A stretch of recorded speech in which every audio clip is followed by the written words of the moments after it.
We actually want to start the stream. Hello there, everyone. It's Christy, and after some minor technical heart attacks, we managed to organize a Skype call with most of the people, I think, who wanted to join. It's definitely something that we're going to have to work out going forward. So thanks to the patrons who managed to make it all the way into the Skype call tonight. We feel so lucky right now, don't we? Yeah.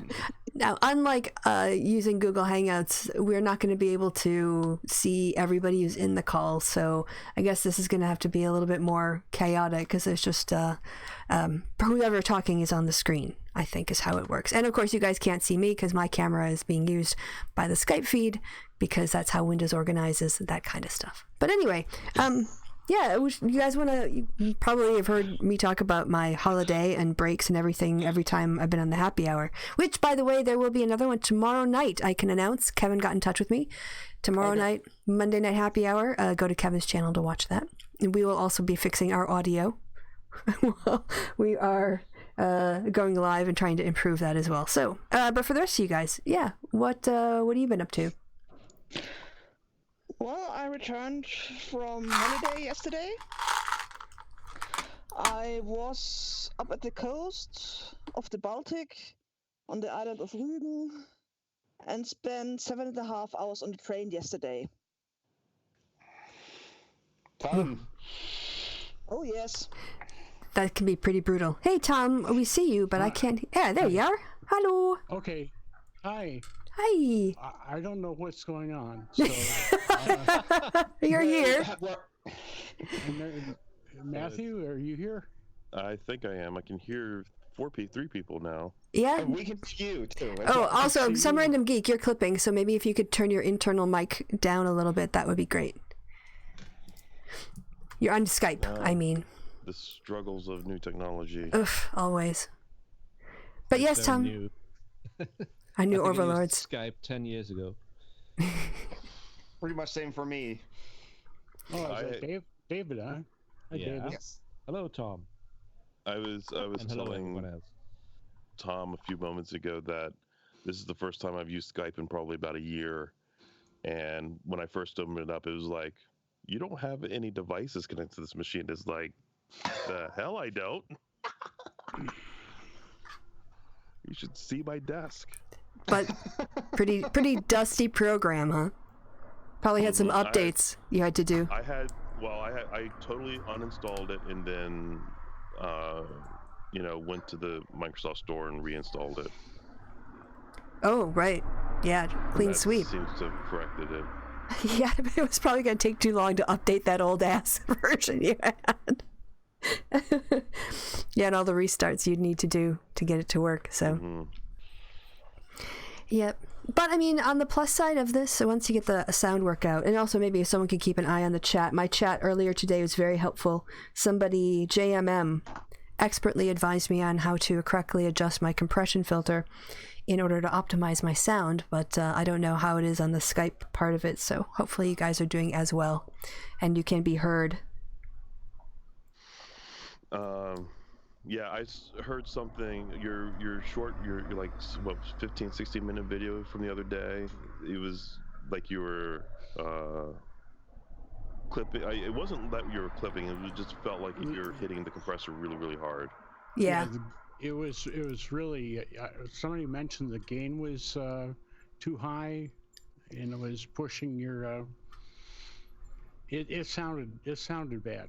Okay, well, thank you. Yes, I think I corrected it by the end of the episode, which is probably, I'll just take that one down, maybe trying doing it again if it's that awful. So I haven't listened back. Well, it's understandable. It's just I suppose a audio geek would have more problem with it than say some random geek. The thing is, compressors are such that you have to just have experience with them. It's more of an art than a science. Yeah, and I think also my version changed. So I think maybe, I don't know, I noticed that there was also bad sound on the last happy hour as well. I told Kevin we have to check that before we go live again, because there was good sound. For a long time I had really good sound. And then I changed literally nothing. and it started to go wacky. And also, Kevin's version on Skype was fine, and then in the last episode was weird. So, Ew. Are we live? Yes, we are. I didn't know we were talking to the public. Well, it's a good thing we didn't tell any secrets. I didn't share my plans for the revolution because criminal anarchy is a thing in my state and in 12 other states. So, hush hush for all our plans. yeah, I don't know what is about the West Coast and you having being the center of that kind of activity, the politics there or whatever it is. But yeah, it's going to all of it always kicking off over in Portland or something. Yeah. Madison is jealous. We used to have that pretty much locked down. Us in Berkeley. Yeah, they were in the 60s. You guys would have been the Berkeley, Madison and Berkeley would have been the campuses people were complaining about, pointing to as evidence of cultural Marxism. And SJWism, if it was today. But yeah. Yeah, so how have people been? It's been a while. Mm-hmm. Yeah, everyone's so high energy. I was out late last night, so I didn't realize this was happening so quick. Right, at noon or something your time? Well, it is noon my time, but I didn't realize it was happening quite right this second. Right. Like I said, I just finished getting Skype working on my machine. Yeah, this has been a busy weekend. What did I do this weekend? There was at the museum, which I don't know if anyone's familiar with it, is a museum here in DC, right down the street from the Capitol building. Did a special showing of, what was the name of the movie? Let me look it up here just to make sure I say it right. Oh, you could read the back of a recipe, tin of anything, and it would sound good, Matthew. The movie is American Heretics: The Politics of the Gospel. So they had, not only did they show the film, the documentary, but they also had some of the people involved in the film. So a couple of the pastors that were involved in the film were there to answer questions. So it was really interesting. Now, obviously, they're taking this from the Christian perspective, but they're being very inclusive of other religious traditions, including the nuns, because they make a big deal about saying how nuns used to be this single-digit part of the population, but eventually it became a quarter of the population at this point. Yeah, that's right. It's about that, yeah. So it's a very sizable group, and they're showing how the evangelical movement has sunk its fingers into Republican politics and how that's happened. They took it from the perspective of Tulsa, Oklahoma. That's where most of the people in the documentary were from. But yeah, it's a very interesting look at that. And I didn't get to hear all the questions because I immediately left the museum to go across town to Blues Alley to see Stanley Jordan play guitar. So I had a lot. You had a good night. Yes. Benefits of living near a major metropolis. Yeah. Yes. Not like New York, but yeah, it worked out. It worked out. Yesterday was a nice quiet day for me. Today, obviously, is a nice quiet day. Just trying. I don't know if you can hear in the background. I'm trying to get laundry finished. So, don't have a show right at the moment. That's the reason. The two things on Friday were the reason I missed Steve's question and answers. Yeah. But yeah, my next show will be October, so I'll probably be broadcasting from one location in October. Okay, and also you'll be here for next week because I think we're going to do this again because we kind of are behind a hangout. Yeah, butt shot. More butt shots. Yeah, there we go. Wow. That's the high point of your live broadcasting from the show. Oh my goodness. That's right. It was the March Patron Hangout of 2000. Was it 2018? Yeah, I think it was 2018. Where it's like Matthew was like live at the theater, for the Hexagon, the political comedy review. And before the show on, Matthew was joining us in the call, but also had to like walk around and do some sound checks. So he put his phone on his like waist or something, and so basically, and it was on videos, he was still processing videos. So what we saw as the people in the call was just like his ass shaking around and walking around the theater, and so we have fun at that expense of like, oh man, I gotta get a $10 bill to afford the show. Oh my goodness. Yeah, I'm sorry, Matthew. I'm sorry I brought it up now. Oh, by the way, I'm glad everyone had fun. I did a quick audio test while Summer and Geek was talking, and you guys sound fine. So the audio sounds good. Okay. Sounds good. And please let me know if there's anything strange on my end, because last time it was, and I couldn't hear it myself. So. Oh yeah, it was horrible last time, but this is like I don't know butter. What it is. It's smooth like butter. Well, then again, also this time I'm home, so like my audio should be good too, and I don't have no connection problems because I'm not on the bus. Yeah, that's true. The background noise on your bus was a little bit. Okay. So it was a bus. I was trying to remember if it was a bus or a train you were on last time. It was a Greyhound. Oh yeah. Yeah, he's not a European, so of course it was a bus. It seemed like a nice looking bus though.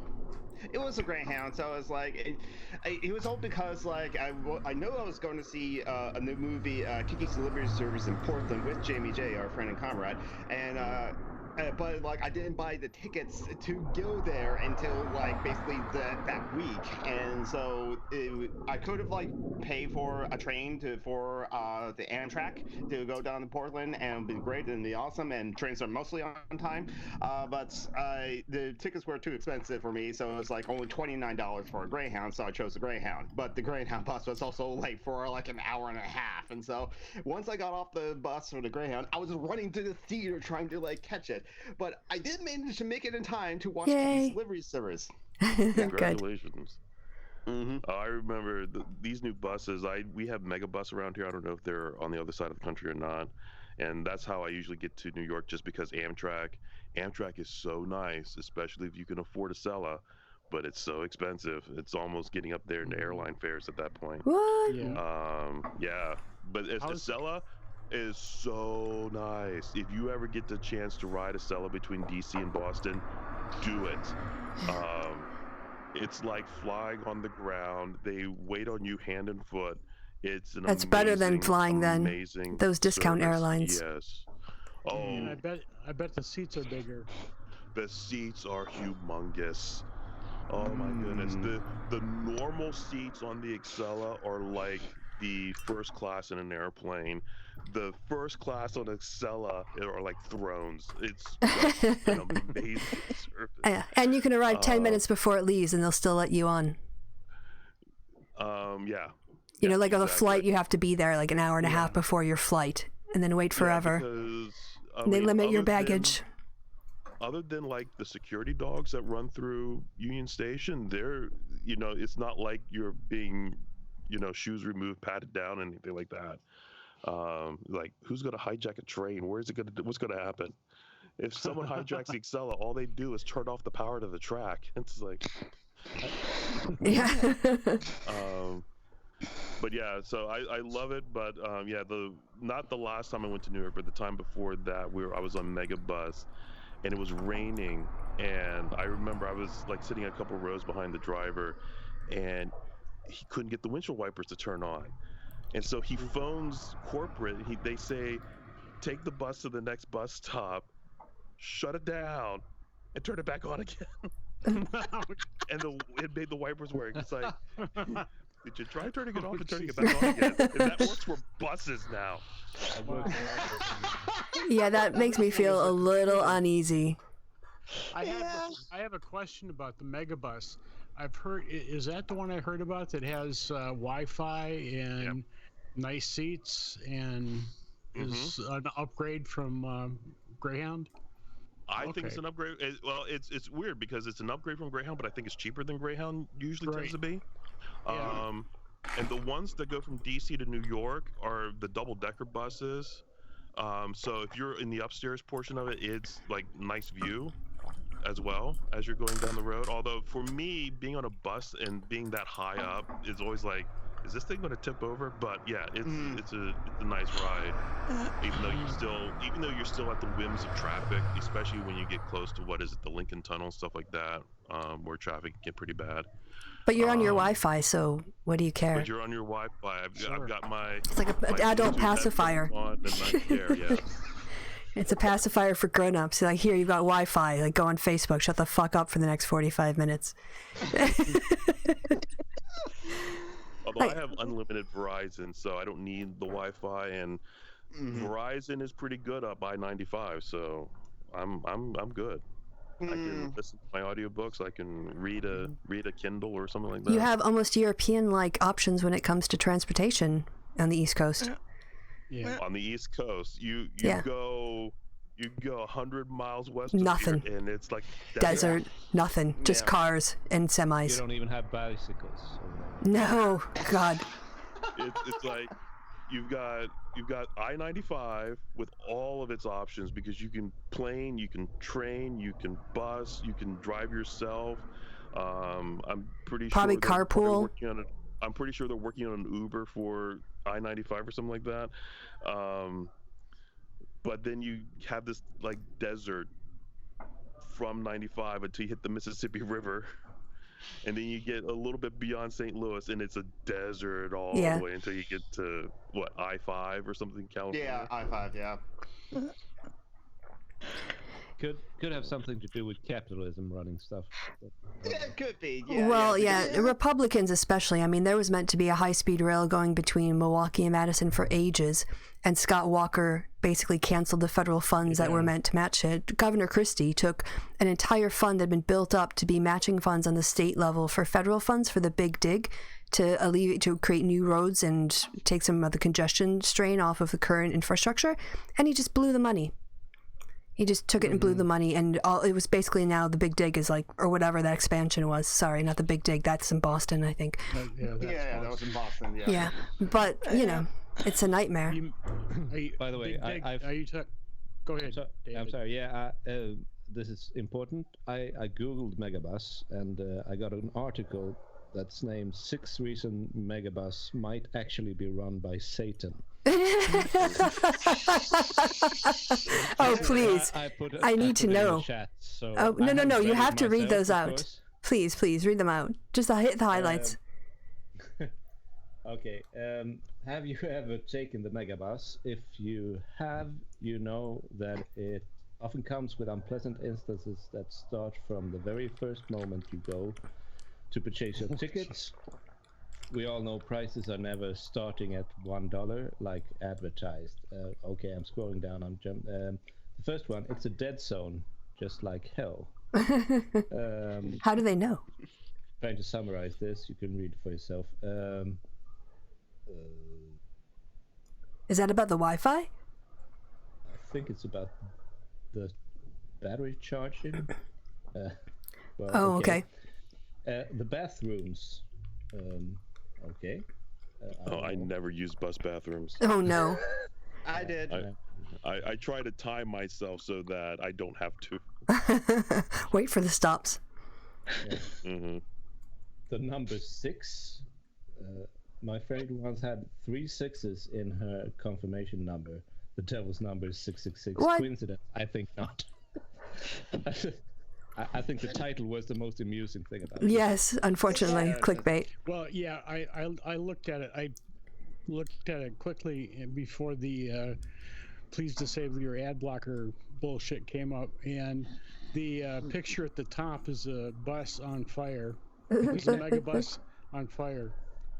So I thought, well, that would be a satanic sign. Yeah, well, sorry about that. I just thought the headline was... Yeah, it's very Florida man. It's very Florida man. Mm-hmm.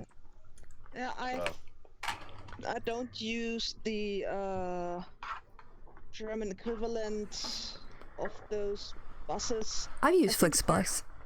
Yeah, Flixbus. I've used it.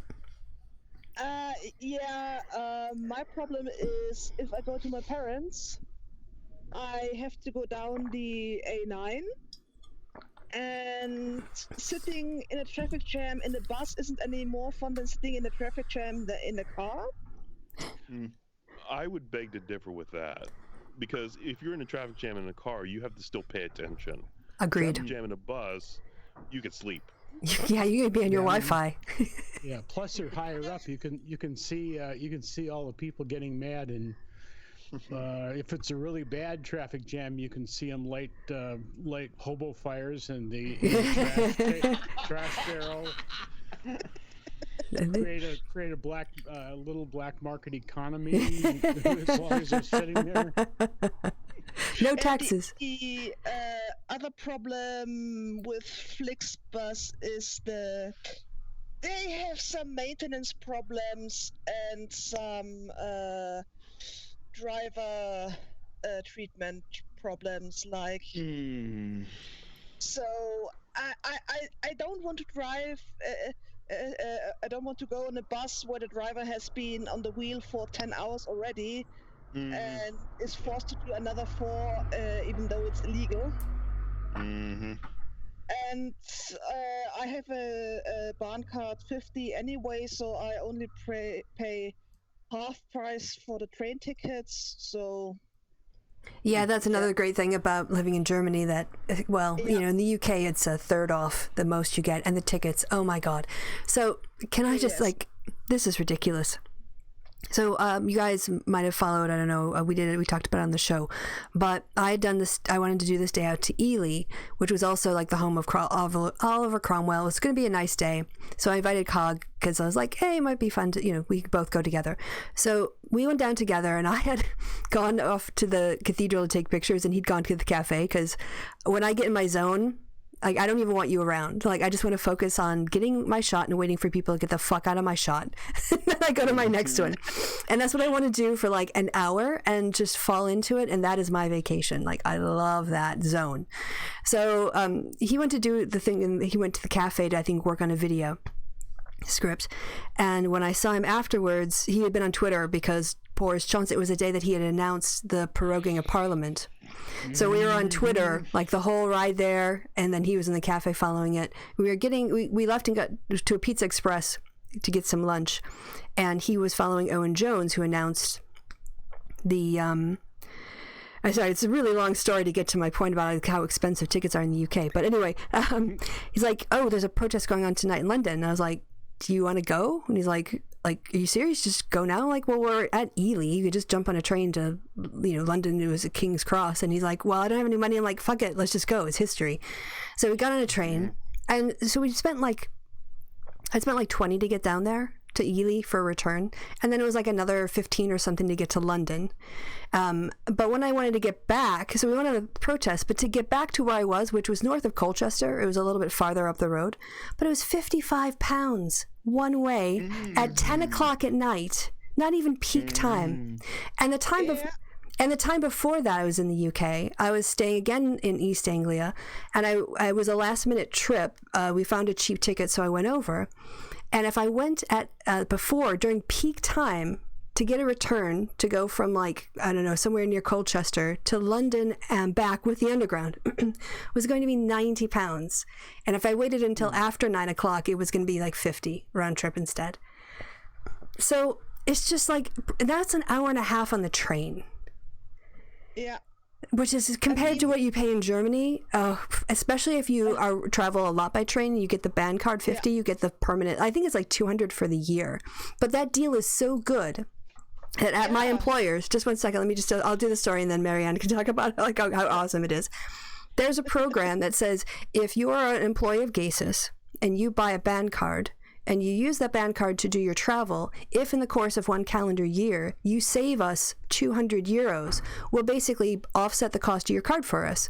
Because once you break even, you're just saving the company money. And so they'll actually fund the cost of your Bahn card if you've saved up 200, which if you do a couple trips to Berlin or go to Mannheim on the regular, it's very easy to do. So... yeah, that's someone is waiving. The band card is about it's 255 at the moment. Okay, it's gone up a little bit because I haven't used one for a while. Yeah, it's gone up. And for example, the trip to Munich from Nuremberg, that's the thing I do regularly because my parents live in Munich. If you go by ICE, their one-way trip, it doesn't matter. You always, it doesn't matter if you go both directions, do a round trip or one way, the price is the same. So it's about 120 euros. With the Bahn card, Yeah, it's like 60 and change or something. 60 and change or something. For the round trip, round trip is 60 euros about. Yeah. And how long does it take to get there? Depends. If I go the new Ingolstadt, it's 50 minutes. Okay. If they stop in Ingolstadt, it's an hour about. Okay, so about an hour. Yeah, and if I take the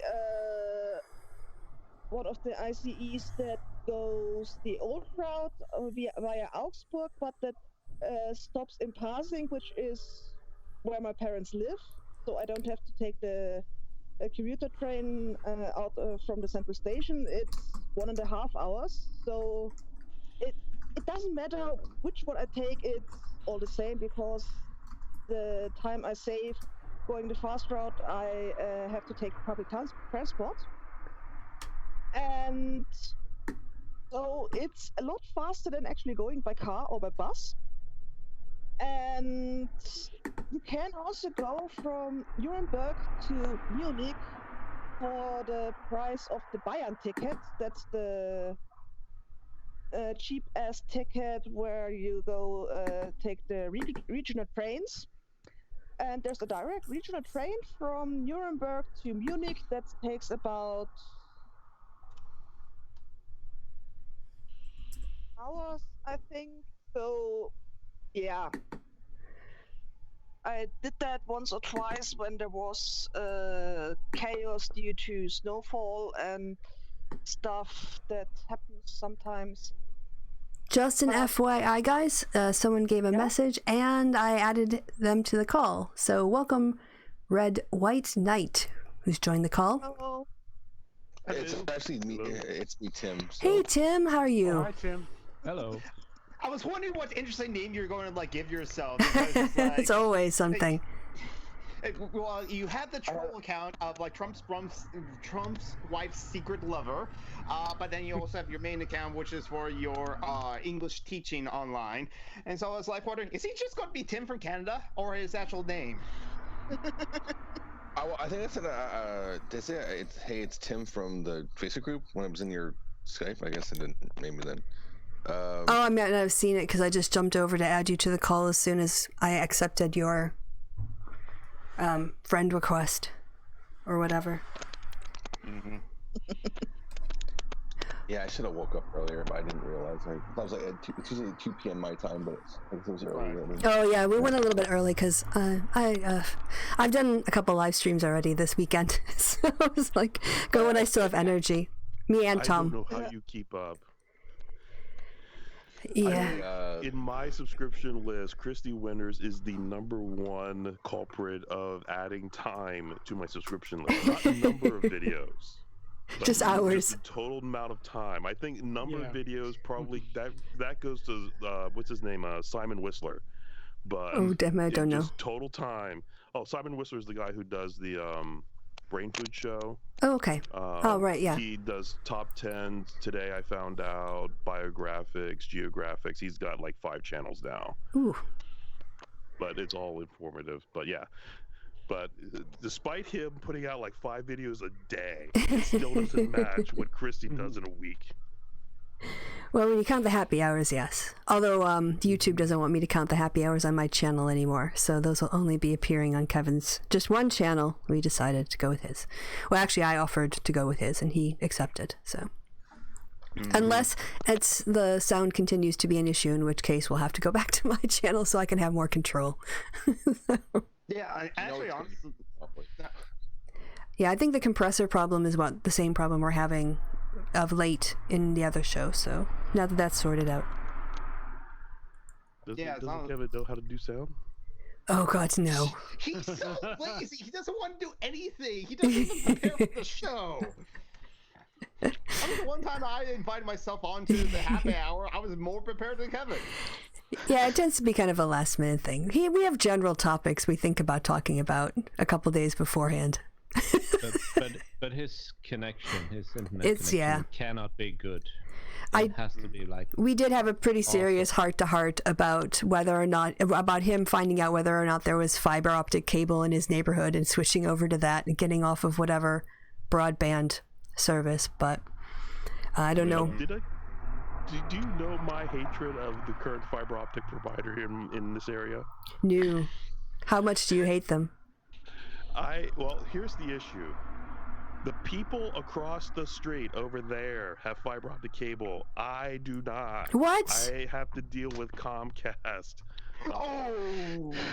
That's because technically across the street is one jurisdiction and here is a different jurisdiction. I'm at the very corner of this tiny little community that I don't know, doesn't like letting people dig up the street to lay fiber. Maybe you need to move. Oh yeah, but you know, Comcast a revolution. No, get everyone together. Community fiber optic. Yeah. Praxis, just like direct action. Get the community together to like dig up. There's lay down the work for the fiber optics. It was weird because I saw the Verizon trucks here like a year ago on like a block up. But no, they literally ran a ring around this community that only connects to the other one. You know, we're this sort of like island in the middle of this nice suburban area.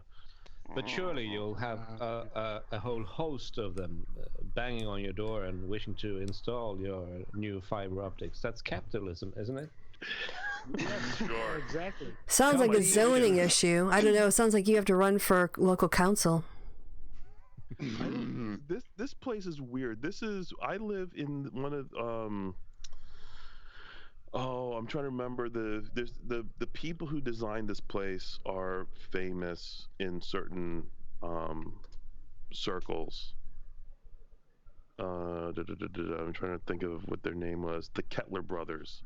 And there's like a whole thing about what they've done, and yeah, there really isn't like a council so much. I don't know. It's a very top-down kind of governance over here. Like a city manager situation or something? Yeah. Well, we're not a city. This is technically a census-designated place. We're outside. Maryland is weird because Maryland has cities, has towns, and then it has these unorganized places in the county. And we're one of those unorganized places. You need to move your ass into something more like where civilization exists. So I'm sorry, like you got to move. Like you got those Hoover towns I've heard about. Like, possibly. That'll disorganize. It's definitely like true also in the King County area too. My stepmom actually used to live in a place and then they just moved where it's just like it's not technically a part of any city. It's just like undescripted like King County. Her address would say Seattle, like she's in the city is Seattle, but yet it's not like Seattle proper. It's just like one of the outskirts, as it were. And there's a lot of places like that. I mean, some people will give it a name, like there's Fairwood. But yet Fairwood itself is not actually a city itself. It's just like, again, one of those places like people are here. All I know is my place has really terrible pressure in the shower. I hate it. It's the one thing about my place I do not like. But if it had bad Wi-Fi, I'd be like, hell no. Hell no, get me up out of here. No way. Yeah. Used to that because I'm from a town where they do try to keep out certain things they don't like. Like they would never let Walmart come into this town because they have objections to them for certain reasons. Some you can guess something that you probably wouldn't guess. Yeah. Oh boy. Does that include fiber optic cable being laid? No, but I'm just using it like as an example of like that's like one thing that's certain towns and certain I guess unorganized places and counties they have objections to certain things. You know, it's just a different. You know, this town is like Walmart for different reasons and other things too. But no, but the internet situation here is pretty good because you're only dealing with towns, province, and the national government. That's the only three layers of government we have. So the towns basically say, you know, you can have they zone it for this and this, and then everybody gets the same level of internet in that area. If it can, it's a technology issue mostly for us. That's the only real barrier. No legislative kind of thing. So that's good. Yeah, in here it's we do get like I don't know if we got fiber optics. Our internet is broadband, but it's just like with like capitalists, it's just a monopoly is Comcast. You only have that option. So if you want internet, you'll just have to pay what Comcast says is the price, and that can change. Yeah, I can choose between a bunch of different providers. Like basically all of the mobile phone companies have an internet provider. So like I'm on O2 because that's where I also have my phone, but I could have T-Mobile. I could have a bunch of other ones, you know, and yeah, and I don't know how it quite all works. I'm sure it's the same cable, but you know, there is competition in Europe in that way. And with mobile phones as well. Like you can get a card, you can get a phone and have it unlocked. And, you know, just put your SIM in it, whatever company you have. Mm-hmm. And I tried to do that in the States and like, no, you have to only buy it from this one provider. I'm like, but I just want the phone. Like, well, then it won't work. You're like, what the hell is this?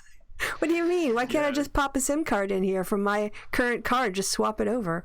But yeah. Well, with the new phones, like, I just got a new phone. It's a LG G8 Thin Q. Just because like the old one was like dying because like it'll be at 40% or like 56% and it'll just die on me. It's a just like that's why I got a new phone. But like I don't know if there's a way for me to like take it apart and put in a SIM card whatsoever so I can switch providers. So yeah, it should be a little very very small hole at the top that you would put a key in, like not a key but a specialized like or a needle, and you push that and it opens up a tray and your SIM card's in there. And we just swap it out to whatever you want. Yeah, it's like a recent thing they started doing a few years ago. To load the Sims in now, so you should have like a tool that came with, like she described, a little metal tool. What was the model number again? LG G8 Thin Q. Yeah, I think I do have that key actually. I like some random geek. You haven't read the manual. RTFM. Because I got a new phone before Christmas, I think and it was I would never have figured that one out if I didn't look at the little pictures that were in the manual.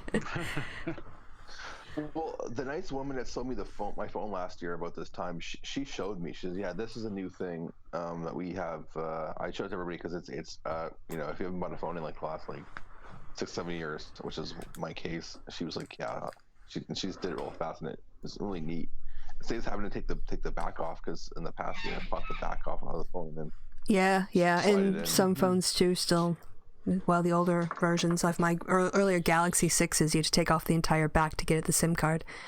But the higher grade models, you just open up a little drawer, I guess. And that's where your SD card goes to add extra memory. Yeah. But of course, you know, I don't want Chrissy says the fact that to get an unlocked phone, you have to sometimes pay an extra $100. That's stupid. What the WTF? I already paid for this phone. What do you mean it's locked?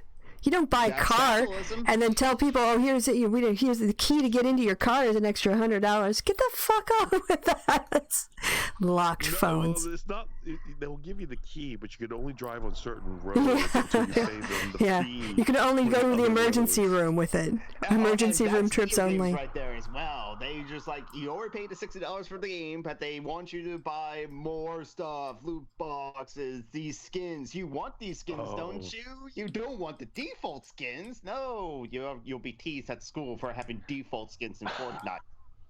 Oh, growing up in the 80s when you got a game cartridge, you got the whole game. Yeah. This idea that you could buy a game and still have to pay for other parts of the game. Just like, why?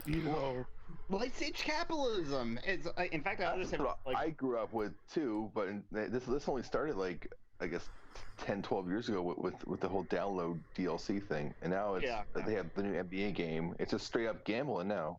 Like literally, it's literally gambling with slot machines. So.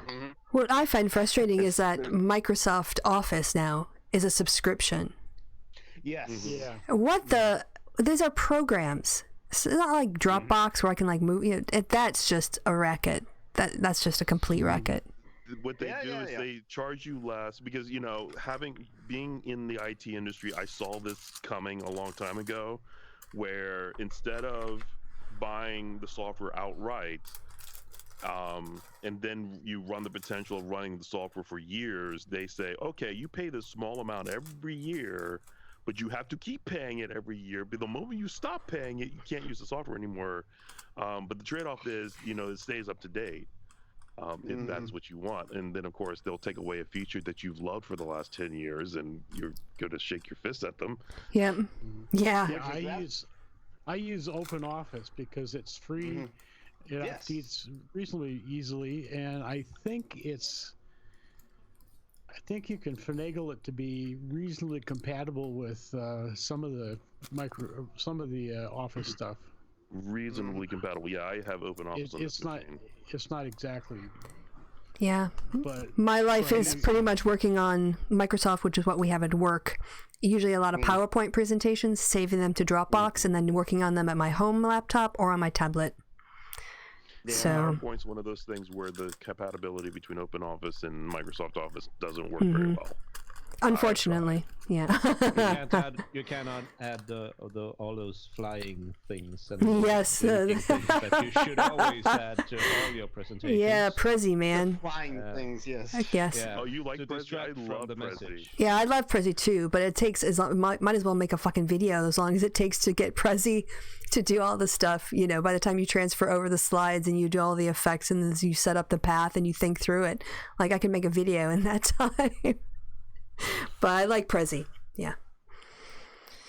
Yeah, but but that's the thing with another thing with like Open Office, that someone would using their free times with the skills that they have to make something and just provide it for free for like everyone to use, and that just proves to me that an anarchism or libertarian socialism does work, and we just need to give, and that could be available for everyone. Just need to get rid of this idea of the cost of living, where it's just no matter what, you don't have to work at a job in order to get money to pay for things that should be human rights, like food and housing and water and rent and utilities and internet and education. Because and office suites. And office suites, because and Steam accounts. Yeah, it's the profit motive that's really caused some of these terrible things of subscription for a software. One of the things that I thought was interesting, sorry, because this is just going to keep going. Sure.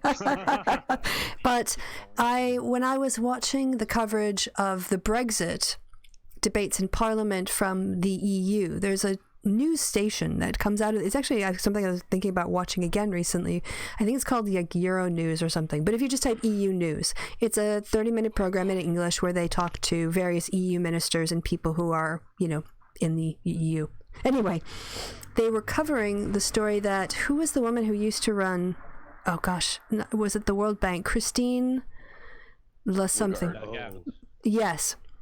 She's now become the head of some kind of important economic body in Europe, and she's the first person without, do you guys throw in? Possibly. She is the new head of the European Central Bank. Yes. So yes. The European equivalent of the Fed. The Fed. Right. Yeah. The Federal Reserve. And one of the things that she talked about in her address was about trying to change the structure away from short-term, like focus on short-term profits and think more about all the people who are involved in the economy, including, the workers, and thinking about it more holistically. And I thought that that was very interesting, and coming from basically like the European Fed chair. So that's just having someone with an outside perspective might have an interesting effect on the way business is being conceived of currently, which is kind of part of your critique. So it actually was building on your point, some random geek. Yeah. Hello, greetings to Goat in the live chat. Yeah, so how was I think we were doing how was everyone, and then we get on a tangent. Of course we do. I'm doing fine. Me, Tom, and Donald, and no, Tom, you weren't there yesterday, but me, Nope. John Brockman, Lito Ono, and Jamie J did our Social Justice Alchemy yesterday, where we did talk about like some accusations came in about Garrett, who's a friend. So we did talk about that, but we do believe the person who had troubling interactions with Garrett. But also then we talked about the controversy that's happened on Twitter, and so that was like quite interesting. But I also I made a video about it on Friday of my thoughts of like ContraPoints' views on pronouns and wanting to be basically invisibly trans. Like, no, the idea of me being trans doesn't come up. I'm a woman. Everyone just accepts I'm a woman. But now that like people are they're saying their pronouns, I feel uncomfortable. And so yeah, we talked about that yesterday. It was a good show. So yeah, go and look forward to like cutting that up into highlights and then post it up to my channel when I eventually get around to doing that. Yeah, cool. Yeah, I saw Dusty had also. She moved her Twitter, didn't she? Over there. Yeah. Well. Twitter. Lindsay. There was a narrative for a while that once her account was like not available, it was not there at all. That people did spread a narrative that like, oh man, it's the NB cultural capitalists like harassed her off of Twitter. And Lindsay Ellis did say, no, listen, she decided to take a break from Twitter and deactivate it, and she may come back. So she just left Twitter of her own accord. She wasn't harassed off of Twitter. She received criticism, of course, but like I don't think it was to the level of harassment. I think also I watched Cult of Dusty because I like Dusty's I like his takes. I think he's the angry old man. Oh, yeah. On like I'm the angry old woman channel, but he was saying that in very short succession she had appeared with Hassan, what's his name, on the Young Turks. Piker, yes, thank you. Oh, yes, Piker, yeah. Yeah, I get Hassan, and then I completely fall down on like the really anglicized Piker. Like, good going, Christy. I think he's the only guy associated with him named Hassan, so that just pops in my head. I'm like, oh yeah, Hassan. That one guy we know whose name is on, and yeah, so white. And because of that, she was being misgendered and harassed a lot by right-wing shitheads in the YouTube comments, and some of them drifted over to Twitter. And there was also another controversy that she'd kind of commented on where people were taking different sides on her take on it, and then this thing about the pronouns. And Dusty was saying it wasn't like, as some random geek pointed out, she was driven off. There was like a whole bunch of these things that were happening, and to say that this is a direct result of cancel culture on the left leaves out the fact that she had this big group of people who are actively in her mentions trying to harass her from the right. So not to, and then he kind of slammed Wash for helping the narrative that it was left cancel culture. That's the problem. So yeah, Dusty had a good show. Dusty had an entertaining show. Some of my friends and I were they're in a Discord that's like a lefty Discord. We're talking about this, and we thought that what she was saying is actually a very interesting, or it's very important, I guess, conversation to have. How do you know what pronoun to use, and how do you don't want to offend somebody, so how do you because it's a whole thing with non-binary trans people versus just regular trans people kind of thing, like that's my understanding of it. But I was trying to follow, because I told him I probably know the least about this of anybody here, because it's very woke. It's another YouTube channel basically where fans of that person talk and stuff like that, so it's basically like I said, yeah, I don't know much about this. And someone's like, well, I think I know less. I'm like, okay. So we kind of started a talk about it basically. So, you know. So I was like, oh, I would like to know. So if someone could tell me, please do. Well, here's the thing: it's that problem. Jamie J brought this up in yesterday's show. The problem with Contra's take on it is that like she is assuming that when she's in a group of like woke people as were, that she's the only trans person. She is assuming that everyone else is cis. You cannot just know for sure if someone you're sitting next to is cis or not unless you ask. And so that's why. And another thing about the pronouns things, I posted this last week on Thursday during the middle of this. Hey, if a cis person says they're like, I would like you to use they them for my pronouns, or it's a man but she wants to have she her as her pronouns, or a cis woman wants he him as his pronouns, what does it matter to me? I will respect your pronouns, even as like new pronouns that I'll have to like remember and get used to. It'll be a little weird, but like why doesn't it matter? And so that's one of the things that really kind of brought up, is that like you can't know who's cis or not until you ask or until it's brought up. And so yeah, and she does, it is valid that she feels uncomfortable with that being there. She likes to be invisible trans. Oh, I know, I am a woman, I am a woman. But she also said bio girl, and it's like, ugh. Yeah. Because this kind of happened to me like about a year ago this time. It was like I was working on the provincial election in New Brunswick that happened last year, working for the NDP, and the woman that they had hired, the person they had hired to be the campaign manager or the outreach for the volunteers was a trans person. I believe she calls herself Maddie, but I believe so. She started off as a as a man, and then I don't think she had transitioned yet. She's kind of just in the process of going towards it. And we were like talking about like, what do what do you like to, what's your pronoun kind of thing. And she said, well, yeah, I'm a cis trans woman, so just call me, her. And so that was my first, encounter with this kind of thing in real life. So it was kind of interesting that this appeared now. I could talk about it and learn more about it. Basically, so it was kind of, a learning moment for, I guess, a lot of people. I think this whole the whole thing on ContraPoints, I think. I listened to Kat Black's video on it, which I found really interesting, because she sort of did and not unfairly, both sides. Like, here's how it looks from people from the NB side, how this could be taken, and also like as someone who also who worked to be, as you say, like just assumed to be a woman and not have to have her pronouns asked for. That was something that was a goal of hers, like to just be assumed to be her, she. Sorry, I forgot the other pronoun completely. And so I thought that was a good video if people are looking for a sort of other takes on this. I know I woke up and I was, being in Europe, I was probably already like 7 hours behind or 10 hours behind the controversy when I became aware of it. And it was I saw a bunch of non-binary people and trans people and allies, going back and forth on this. And I was just like, wow, I don't want to put my cis perspective. I think I'm just going to stay on the outside here. I'm going to put my head down and just sort of watch from the sidelines, because really I have nothing from my cis perspective to add to this. So I'm going to keep my mouth shut instead of sticking my head up, and kind of, because at the point too, there was people had pretty deep, takes. It had been time to do reactions, back and forth. And that too, I wanted to sort of digest.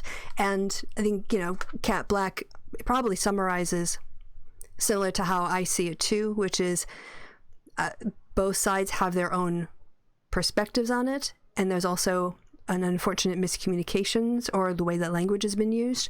And so I think from the outside, I'm thinking, okay, how is this a teaching moment? At least for me, how can I internalize that pronouns and how they should be used is not undisputed territory.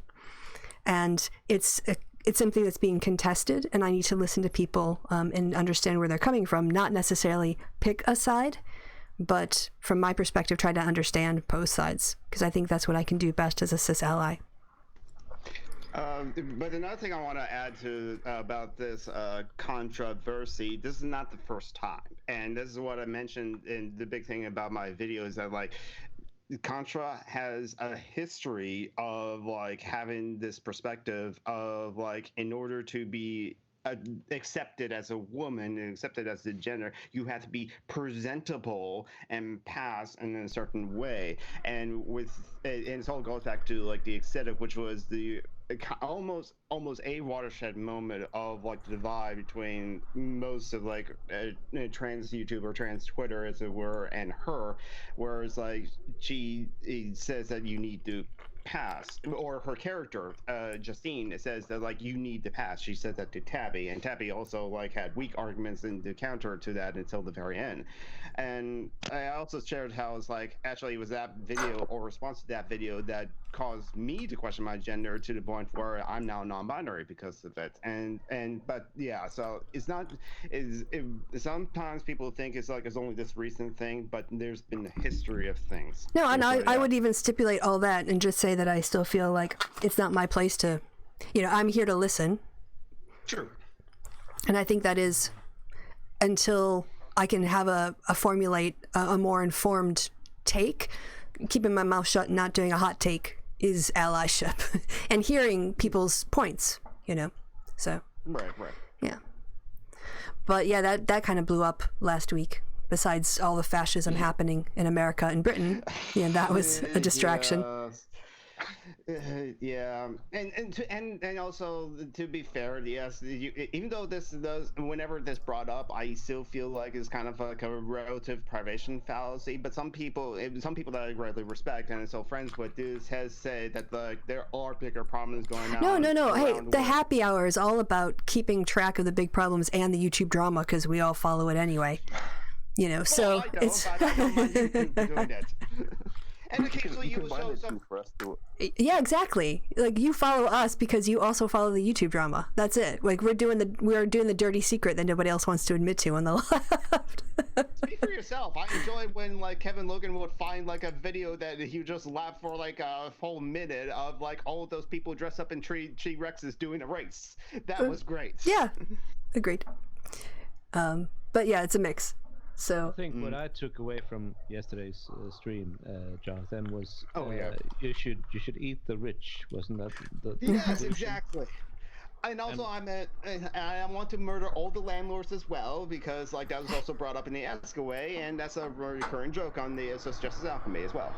And I came back with if you have to prioritize, you should feed the poor.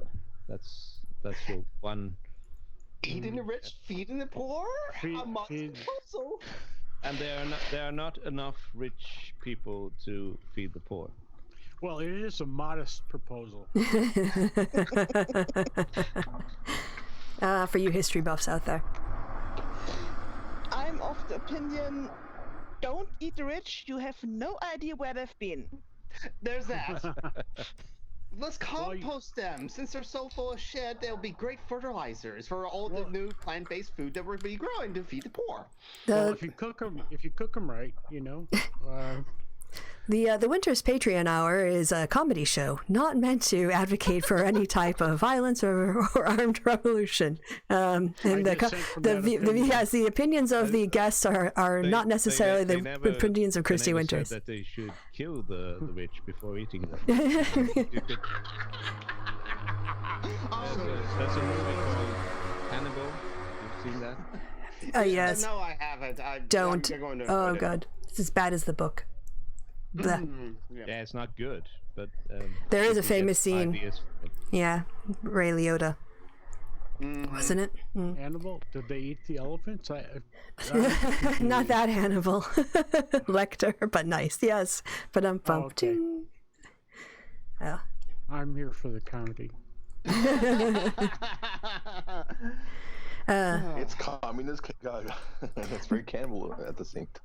But cannibalism. There you go. But I mean, the rise of these out of control executives in Western, in traditionally stable Western democracies is pretty terrifying. with Boris Johnson now basically saying that if Parliament has passed this law ordering him to go to the EU, he's going to appeal it and basically, try to find an end run around enacting the law that was passed by Parliament and assented to by the Queen, which is like the first time anyone has ever said they would do that. Like, they don't know what to do to force him to do something because he's choosing to just not follow the will of Parliament. It's astounding. Well, I mean, he's getting advice from another, world leader who seems to want to do end runs. What was the latest thing? Something about, go ahead and do this. It doesn't matter if you break the law because I'll pardon you anyway. Yeah. It was about building the border wall. If when you steal land to build the border wall, if you get busted, I'll pardon you. And there was some other things about the wall, but basically, if you break the law, I'll pardon you. It's the same thing he did in his when he was running for election. He would say, beat up those protesters, and if you get arrested, I'll pay for your legal fees. But this time he tried the Dankula defense of, it's just a joke, mate. I were just joking. He didn't try that? It's just a prank, bro. Yeah, he said he was just joking around. He wasn't serious about it. It was a joke. Oh yeah, I'll pardon you. Ha ha ha. And then if somebody allowed to joke about that? If somebody acted on his on his first statement, and then did get into trouble, is he just going to leave him hanging? Well, he hasn't pardoned the guy Manafort yet, has he? We'll see what he does before he leaves office, but he's in prison still. He's going to do some crazy shit before he's going to. If he loses the election, he's going to get fuck nuts. Olivia's in chat. I always wondered, is there any limitations to who we can pardon? And no, there is some debate with very good constitutional, with sort of legal arguments that he can't pardon himself. But other than that, no, it's completely open. He can only pardon though for federal crimes, correct? For state. Correct. He can't interfere with state crimes. Yeah, I kind of figured that, but but that doesn't stop anyone from pardoning him afterwards, which is what Ford did to Nixon. Yeah. Yeah, but I'm sure Nixon's rolling in his grave like, I could have pardoned myself. Yeah. If a Democrat wins, then which was the only way he would get charged, because if he has to be charged, he has to be out of office. Like, that's the first requirement. Right, which is impeachment would take him out of office, so he could be charged. Yeah, but they're actually now looking at this money he's spending with military flights near his resorts, and staying and using and putting up soldiers who are on overnights. Per diems and stuff, paying them or having them stay at these resorts. Congress is looking at that as possible impeachment articles. Jesus. So, yeah. I mean, add it to the list. Actually, Naylor right now is in the middle of an impeachment process, but based on his, basically what McCohen was convicted for before the election, which means executive privilege wouldn't extend to anybody involved who could be witnesses to Congress. So, everyone keeps saying Nancy Pelosi should get behind impeachment. Impeachment's already started. Guys, the proceedings are underway. So but they haven't voted on it yet, so they haven't started. Well, they haven't articulated the articles upon which an impeachment charges could be based, but they're gathering them right now. That's what the committees are doing. Well, that's an open-ended. Long enough. It's got to be an open-ended investigation, though, and every day he gives them new and better reason for impeaching. It's astounding. So it must. The committee is just going to have to decide at some point. Okay, we're going to cut it off because, he's going to do something worse next week. But we've got to get started, guys. Yeah, exactly. That was exactly the point I was going to make. You have to stop it somewhere, or it's going to run. I mean, the term is ending in a year or so. So, come on. Well, I think that when people, one thing is, we're now to 135 members, so a majority of the Democrats now in the caucus support impeachment proceedings, and that number just kind of keeps going up. And so I think you just need to. Nancy Pelosi is going to know when the valve is ready to release the impeachment charges, and they're laying all the groundwork. So I just think she's playing chess here. She doesn't want impeachment to be the thing that Donald Trump has to talk about. So she's denying him that, and she has. He's been talking about all kinds of dumb shit, but he hasn't been calling himself the victim of a witch hunt. So I would just say, let's see where we are in like the end of September, October time, because then we are getting into really close to the January primaries. But still before the end of the year, I think that they could maybe move. So we'll see. We'll see. Well, buying Greenland is the least stupid thing is said, because that's actually been something that past the presidents also. For that's more one of those things legitimate reasons. Crazy. Yeah, because now with the opening of the Northwest and Northeast passages, having that land of Greenland gives Denmark so much control over not only the shipping lanes, but also the oil that's under there. We gotta move away from oil. We have to, yes, but we're not there yet. Yeah. And I like Denmark. I would prefer them to have access to that sort of power. You really and like also Denmark, control. do you? Hanks in Denmark. We all like Hank, don't we? The culture shock. Yeah. He's from the Netherlands. He's from the Netherlands, yes. He's Dutch. And you're American, I can. So I had a really Trump good in Denmark. He was supposed to go to. Go ahead. He was supposed to go meet with the Danish Prime Minister, like just like a week after that incident, and he canceled the meeting because she turned him down. That's why he canceled. He's such a crybaby. It's such a child. It's such a Yeah.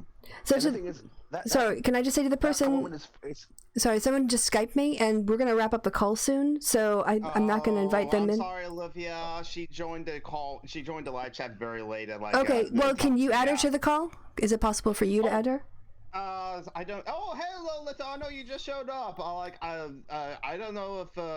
Well, yeah. I'll just tell Olivia in the live chat to just like message me on like Twitter or something like that. Well, because if you know her Skype, then. I don't. Okay. I don't want to. Okay. I don't want to put her Skype name on the air, so I'll move the screen over, and maybe I can go into the chat and still find her. So hold on a second. Maybe we can get her in. It's okay. You said mine, Christy. So it's okay. Well, it's kind of hard to do in the middle of a live show. It gets very complicated. Hello, little old. So anyway, we killed the conversation. Sorry. Who was saying what? I said, do you really love Denmark? I mean, it's one of those old foes of Sweden. So.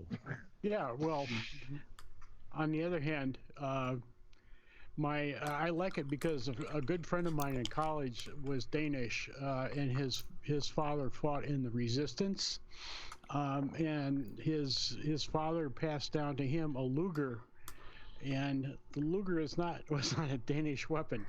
He got it from a German who apparently didn't need it anymore, and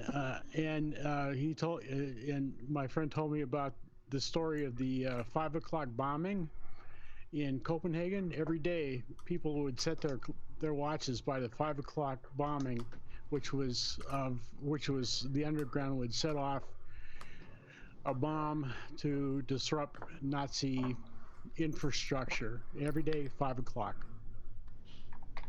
And that was so. I have good feelings about them. And Sweden was not really, was neutral in that. So.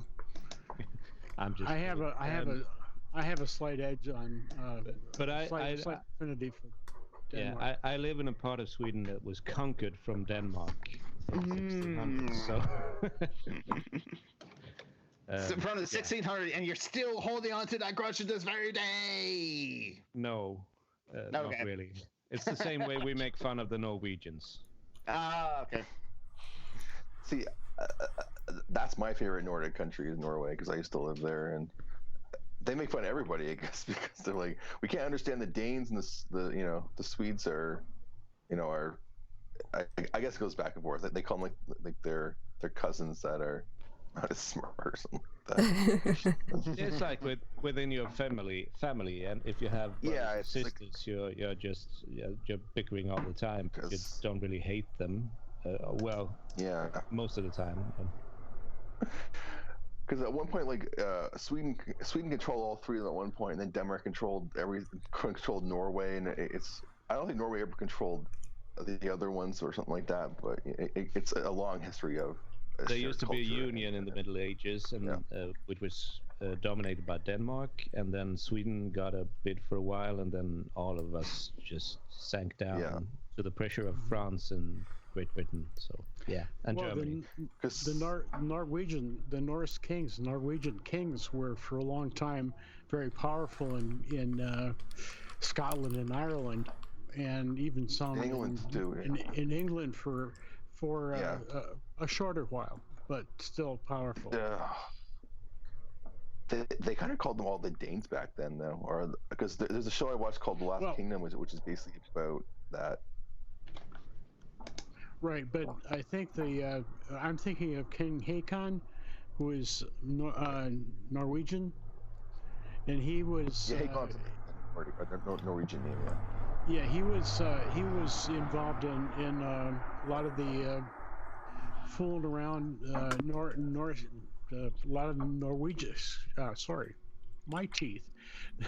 This is the fooling around with conquering the Western Scotland and the Scottish Isles, and my people are from McDonald's are from the Scottish Isles, and one of our the sort of the founder of our McDonald clan was a man named Somerled, who was half Norwegian, and he was sort of the Lord of the Isles. He was the most powerful person in the Scottish Isles at that time, rivaled the Scottish king for power.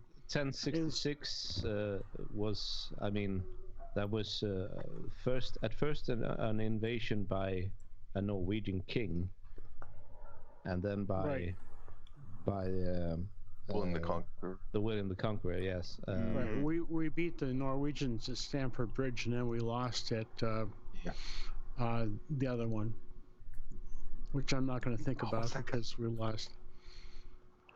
Oh, it was the Battle of Hastings, sorry, in 1066. Yeah, no, it was the Stamford Bridge first. And yes. Yeah. And then they forced march back down south to Hastings to lose. The people in Normandy were actually descended of like Vikings, like Norse people. That's what they call them, Normans. So it's kind of the same thing in a way, but. Well, so were the Lombards, Italy, I believe. I think the Lombards were also from Scandinavia.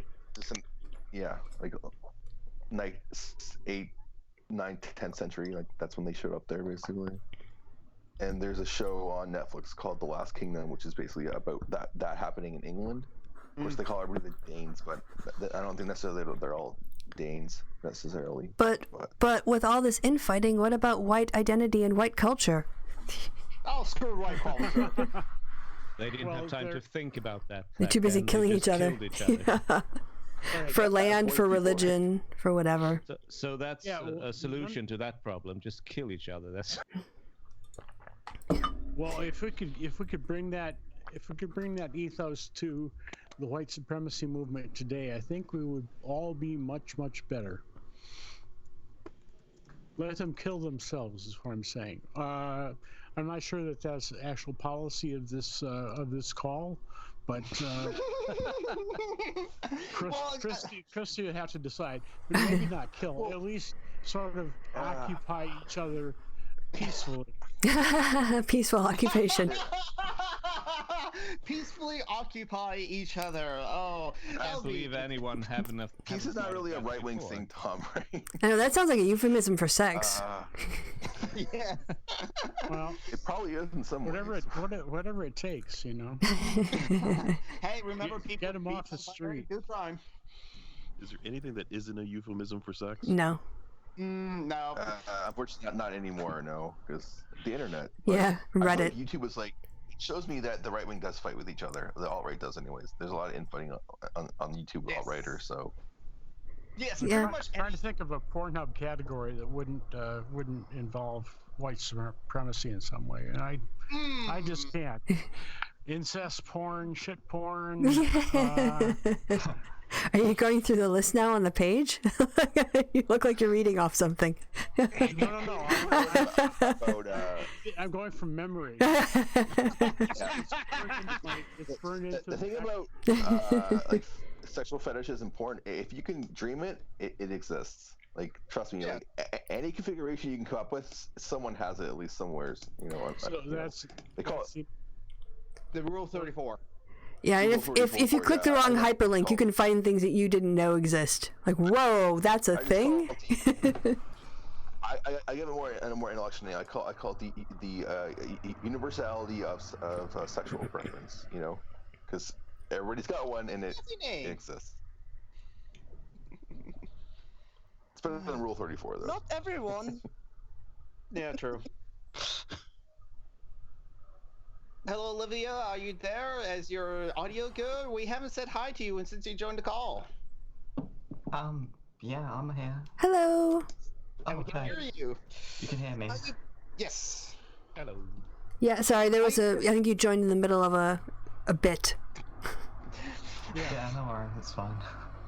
We've been talking about killing various groups of people. Yeah, Metaphorically. No. Metaphorically. I backed off my part of that. I went to dirt rather than blood. Hey, kill them in a video game. Yes. Okay, there we go. Killing Nazis, a great pastime in video games since 1993. Yep. Said Doom. Wolfenstein. There we go. Wolfenstein. The great philosopher Wolfenstein. Wolfenstein. Wolfenstein. Mm-hmm. Yeah, it should be Stein. Wolfenstein. I can't see it in my head, so I'll go with the German speaker. It's just like Rammstein and all others of things with you have to pronounce the E, am I correct? No. In an IE, you pronounce the E. In an EI, you pronounce the I. You pronounce the second one. Mm-hmm. That's the same in German. Yeah. Yeah. So there's a scientist called Wiedersheim, and the people that Wiedersheim. He's a scientist, not the philosopher, and he figured out vestigial structures in the human body, and there's a guy on a Christian podcast or Christian video that talks about him, and he drives me nuts because he says Wiedersheim. Because he can't figure out that there's two different IE combinations in the name. So You just pronounced it all this. So I want to find him and shoot him. Shoot him now. With a Obviously, Nerf gun. means a sexual thing. A sexual thing, right. I'll let you figure out what that is. Keep in mind that we're Americans and that the EI combination could be pronounced 4 different ways. True. But not when it's a German name. Yes, German. In that case, you've got a rule, and you can follow it. There's a rule, yeah. Yeah, because the Germans made it. If you know that it was made by Germans. Yeah, you can follow that rule. If you know it was made by Germans in the last 2 centuries. Before that, who the fuck knows? Yeah. Yes. But keep in mind that English is 3 languages stacked up on each other in a trench coat trying. That's a really good description. Yeah. Yes, exactly. It's like German, a Nordic language, whatever English was before. German, dramatic language, and then Norman French, and an Angle. Yeah. So Old then, English. It's a Germanic language and a Romantic language together, trying to pass off as one. Yes. No Yeah. way. That's most easily seen in the fact that we have two ways of describing things that are food. Like, you've got deer and venison. You've got pig and like what else? What is the Ham and pork, yeah, pork, because that's a French word. cow and beef. Yeah, Back to Walter Scott. poultry. You know, I can do chickens and poultry. So the common people were having the deer and the cow, and the other people were having the venison and the boeuf and the poulet, the poultry. Yeah. So little leftover bits of class warfare. There we go. Into English, yeah. We still have class warfare right now, honestly, if you ask me. Well, that's It's sort of wholesome, encapsulated linguistically. It's a leftover sort of like fossilized class warfare. Thank you, Leto. Leto And old. the great vowel shift, did that happen only in English, or did other languages get involved in that? Me? We had 2 in German. Okay. So there's a divide somewhere, and there's a. So the North didn't do the second vowel shift that the South did, and the middle of the German-speaking area, did it partially. So certain sounds don't exist in Northern German dialects that we in the South do, and the standardization of written German was done in the South. So actually, the people in the North can't really speak all the sounds that are in written German, because we Southerners did it, and so the Northerners have started a campaign about 70 or 80 years ago that no, what they are speaking, that is standard German, and what we in the South do is that's just dialect for the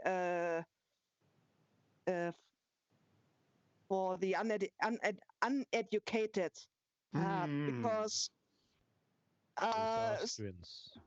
yeah, Austrians and Bavarians and Baden-Württembergans, because especially the Bajuwaric dialects, which is Bavaria and most of Austria, have a very dark A sound. That's almost an O. So if I fall into dialect and say yes, that sounds more like yo. And if you are in a it has happened in academic job interviews that people have wondered, well, should we hire them? They can't even speak proper German. And yeah, fuck that.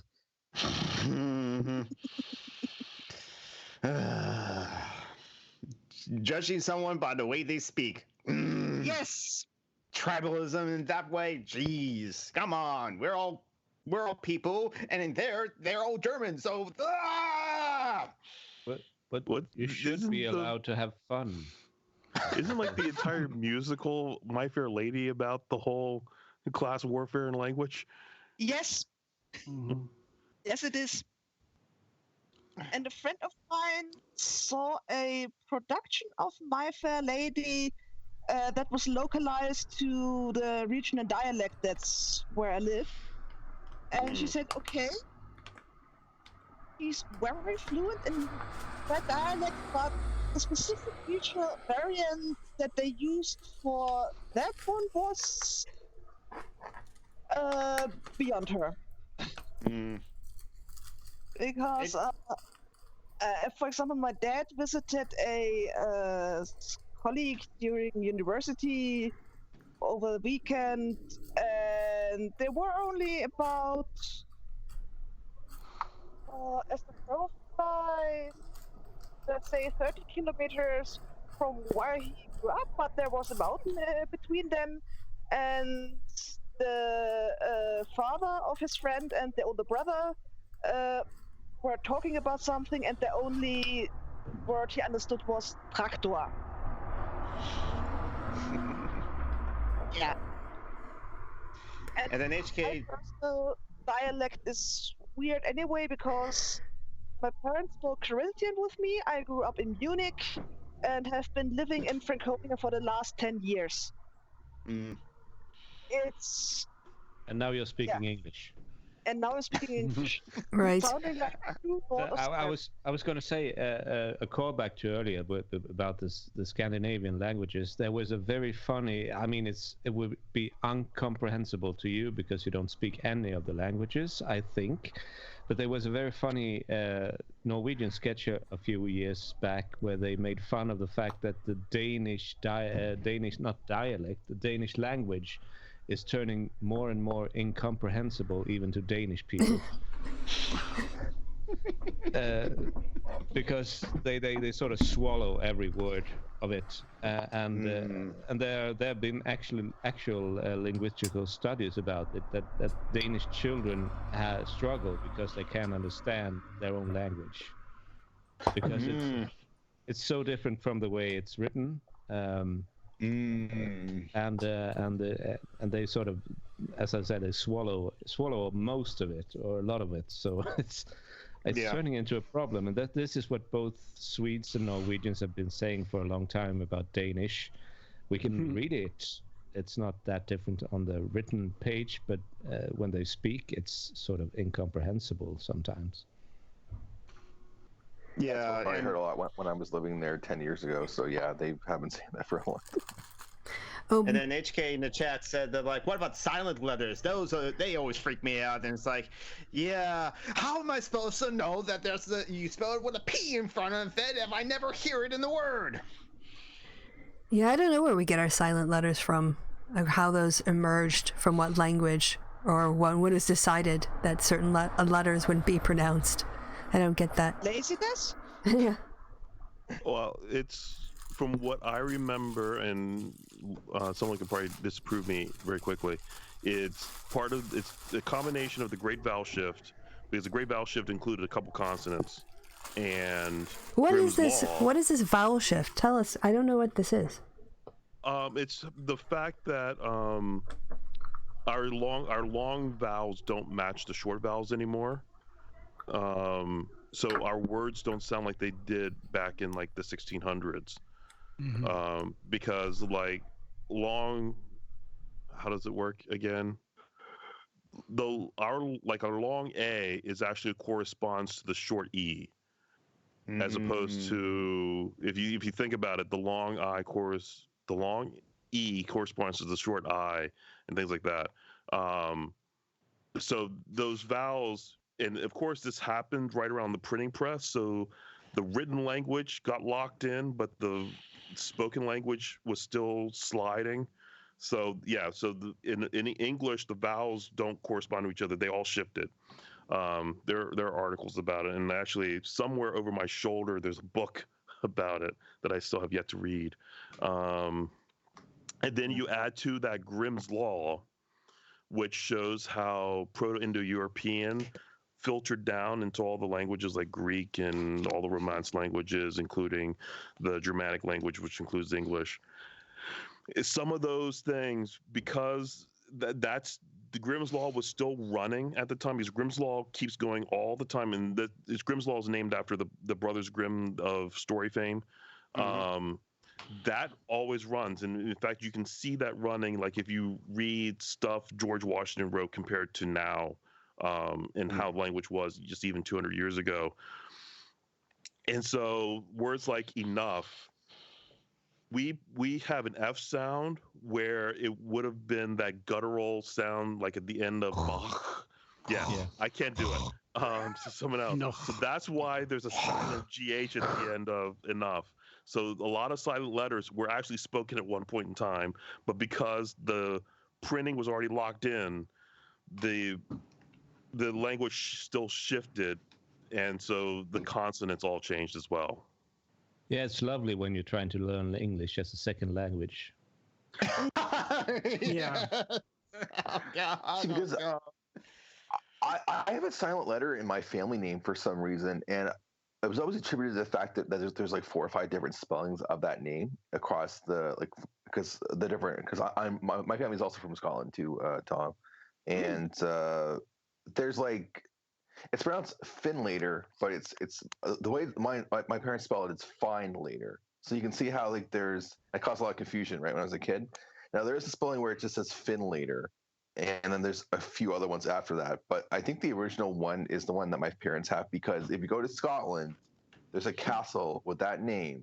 It's pronounced Finlater, and it's spelled the way I spell my name. So something happened with names too, I think, with the battleship, it seems as well. Yes. Yeah.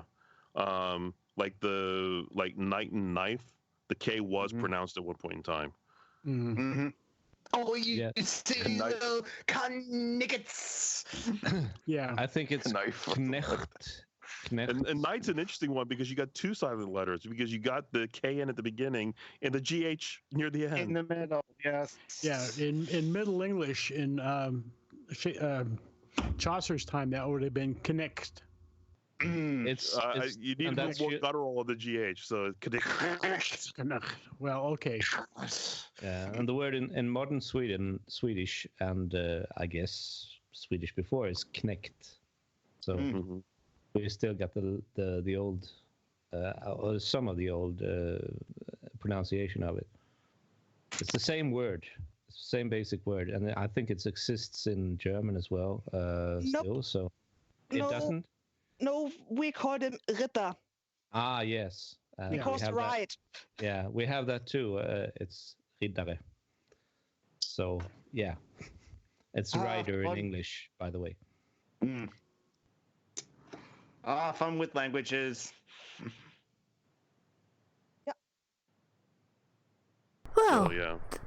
Well, we've been going for 1 hour 30, so this natural pause seems like a good time. Are you guys busy next week, Sunday? I'm not. I don't think so. No, I'm not either. Yeah. Okay, so should we just do this in case, well, unless Steve Shives has something in which I'll case. No, Steve Shives' Patron Hangouts is always at the end of the month, so he's not going to do anything next week, or not anything where he will invite his patrons to like join in. Got it. So we won't bump up against anyone. So yeah, let's do the same time again next week. And hopefully what I can do is just turn this call into a chat group and then call everybody back. And we won't have to go through the fucking nightmare. I have who was hands up? I don't know. It worked pretty good when it went live. Yeah, anyway. Once we got it, I've mastered it. But I mean, who put hands up if you were around for the sound of like 3 different Skypes ringing at once? and that's the thing about like other like services, because like other YouTubers like Owen McDonald use like StreamYard, and other YouTubers that use StreamYard, where it's kind of like whereas you can just like go to the browser, and from the browser to YouTube you can start broadcasting there, and it will use your webcam and your microphone and everything like that. But the host of a call on StreamYard has to like put you in.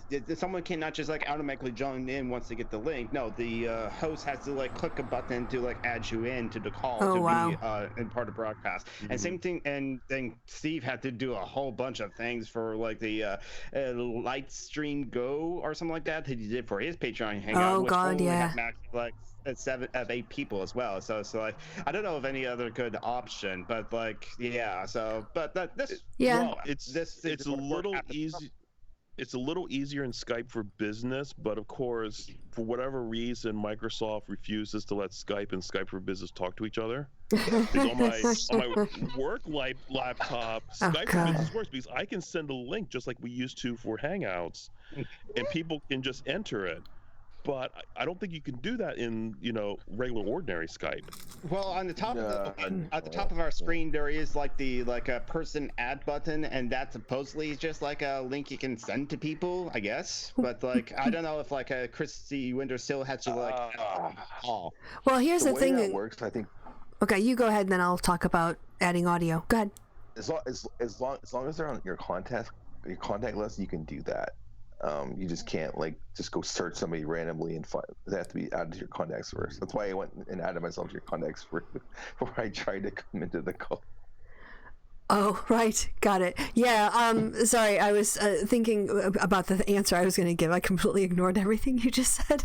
Sorry, I'll just be honest, because it's kind of complicated. So, what I was thinking about was one of the things that I think we just discovered in the last Hangout, probably for the happy hour, is that via Skype you can share audio as well as the screen, which meant that I could actually hear the desktop audio, as opposed to having to run it through an external mic. So that might be also a benefit of learning OBS.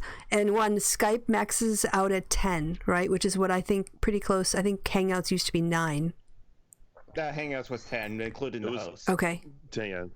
Yeah, or as you pointed out, you could do a situation where you had a OBS broadcast going, and then you just did a normal Google, not on air Hangout, but Hangout, and then have a call that you're basically just broadcasting to get around it. So, yeah, those maybe if Steve wanted to brave OBS, I could help him with those options. Although the Skype part of it is complicated. I tried to help Cog and I didn't.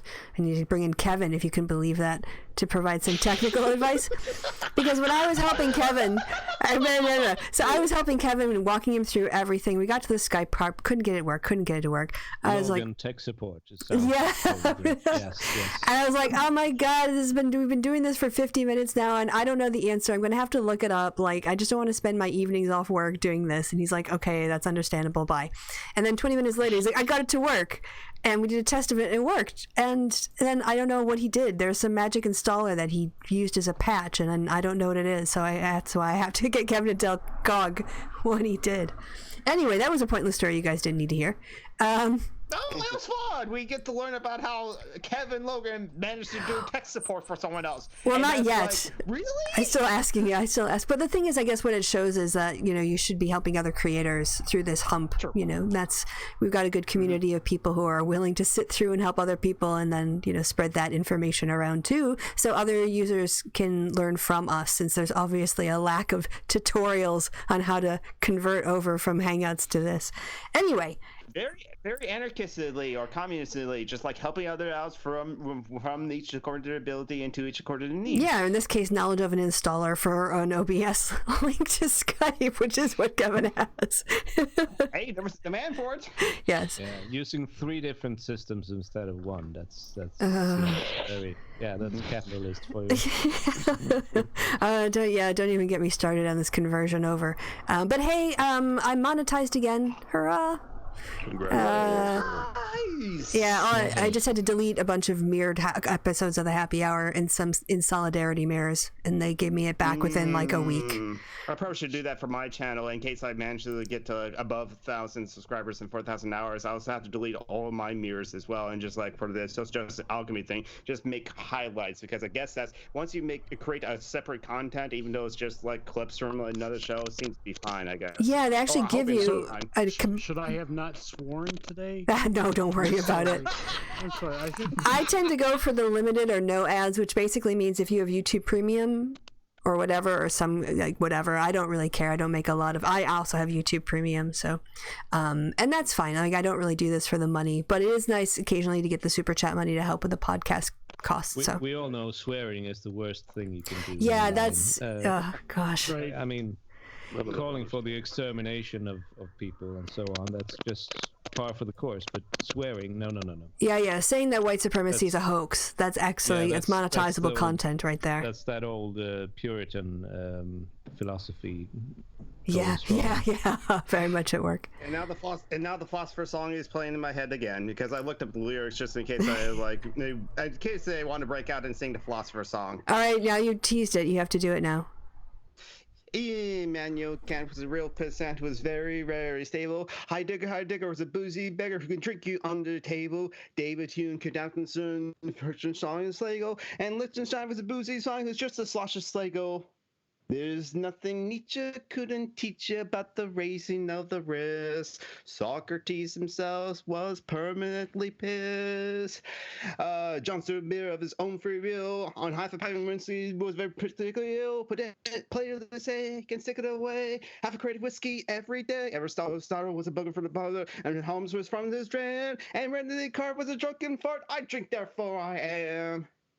Yes, Socrates himself is particularly miss. Oh, lovely to think about a bugger when he piss. Way! I'm very sorry, Latano. I occasionally peer I feel enriched now. Culturally enriched. Yeah. Well, that is. Yeah. Well, I learned some things about philosophy I didn't know. You should watch the Philosophers Olympics. Oh yes, I love that one. Yes, that was one of my favorite. Marx is claiming it's offside. Back in my college days, I would have made a wonderful philosopher. God, I would have been best philosopher. For the Drunken Philosophers group. Yes. Yeah. Yes.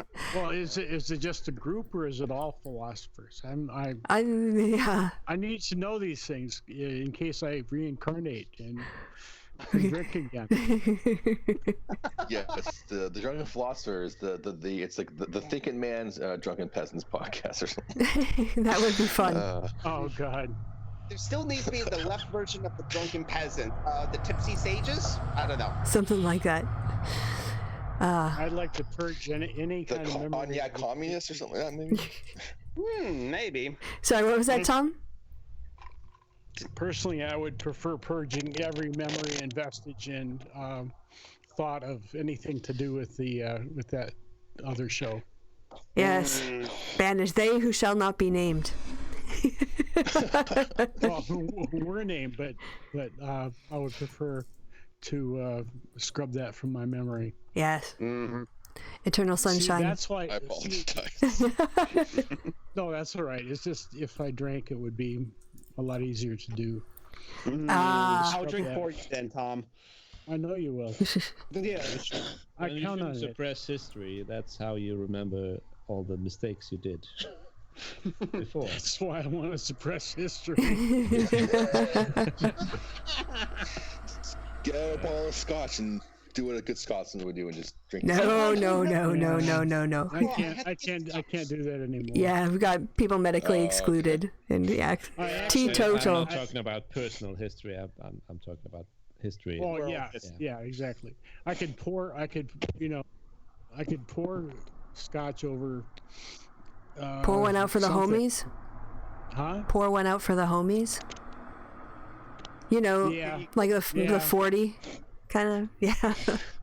Yeah. I mean, you could, I guess, cook scotch in like stew or something like that, and once it's cooking up, the alcohol evaporates away, or Well, I supposedly. could pour a libation to the gods of forgetting. There you go. All right, so everyone, we were gonna go like 9 minutes ago. And then it sang a philosopher song and continued the conversation. I'm sorry. No, it was fine. Christy, this is a Wisconsin Goodbye. Goodbye. Oh, it takes 20 minutes, don't you know? Yeah. Yeah. Well, I suppose, you know, I should goodbye. get. You say, well, I suppose we ought to get going, and then Yep. take 10 minutes to talk about it in the house. Yeah. And then you get your coats for another 5 minutes. Put and your then boots for another 5 you, minutes. And then you stand by the car talking for another 10 minutes. Or you got to and warm the then- car up. and there you go. It's like And then Fargo. it's 4 a.m. And for Yeah. 45 minutes. All right. So until next week, you guys come back if you want to hear more nonsense from me and my guests, my patrons. Thank you guys all for your support. I want to start a revolution, but I cannot do that because the Patreon Hangouts and the Christy Radio channels do not advocate for a violent revolution. Correct. So the opinions of starting a violent revolution is the opinions of solely Summer and a Geek alone. There you go. Thank you for the legal disclaimer. I want one from each of you. No, just kidding. Next episode of Christy and her crazies. No. That's We've ridiculous. had history, we've had philosophy, we've had linguistics. I mean, come on. It has run the gamut, our show. Basically jail. I mean, Steve Shives in. I was going to say, Steve Shives got nothing on our chats. endless Star Trek talk. This is basically a freshman general ed course. Yeah, this is in the student union afterwards over some refreshments. I'm so glad I didn't Right. Again. That was Geek's song. Would be the union afterwards. Yes. Okay. I'm in the car. The car has started. All right, we gotta go. Network is off. We gotta go. All right. It was good to see you. Good to watch the Packer game with you. Yeah. Okay, we'll see you next week for brunch. Okay. How about them factors? Eh? All right. So from my lovely patrons, I say goodbye, everyone. Goodbye, Bye, everyone. Hey, they did the Bye, bit. everyone. And goodbye for me. See you guys at 6:00 my time next week. And stop streaming. Yes, I really want to. All right. Goodbye, everyone. Say goodbye, everyone. Bye. Bye. Bye, everyone. Can we just do that?